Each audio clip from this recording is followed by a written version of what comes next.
शेवटचा श्रावण शनिवार आणि निघाली होती एवढं तयार होऊन आणि आनंदीमध्ये पण वाटलं नव्हतं तिथून वापस आल्यावर मला एकदम रडावं लागेल. तर काय झालं हे तुम्हाला पूर्ण व्हिडिओमध्ये कळेल.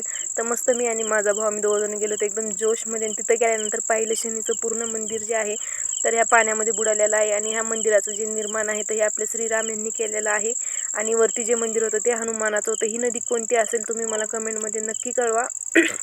आणि खरं सांगते तिथं गेल्यानंतर ना इतका आमचा मूड हाफ झाला म्हणजे दर्शनसुद्धा झाले नाही आणि घरी येताना आम्ही पूर्ण ट्रॅफिकमध्ये फसलो होतो. म्हणजे शनिवार म्हणलं की लोकांची एवढी गर्दी असते आणि ज्यावेळेस वार असतो त्यावेळेस कोणीच लोक तिथं जात नाही.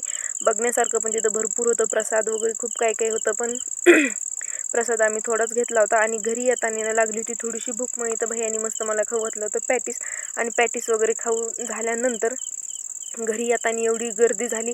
त्या गर्दीमध्येच आम्ही 2-3 तास तसंच गुंतून राहिलो. तर ब्लॉग कसा वाटला कमेंट करून नक्की कळवा. नवीन असेल तर लाईक आणि शेअर करायला विसरू नका. लॉंग व्हिडिओसुद्धा लवकरच येणार आहे. तर आता आपण व्हिडिओ जो आहे तो इथं एंड करूया आणि जर तुम्हाला शनी मंदिराची पूर्ण माहिती लागत असेल तर तुम्ही मला कमेंटसुद्धा नक्की करू शकतात. तर ते सुद्धा मी तुम्हाला कमेंटमध्ये नक्की सांगेल. सो आता भेटूया नवीन अशा नेक्स्ट ब्लॉगमध्ये. Bye bye, take care.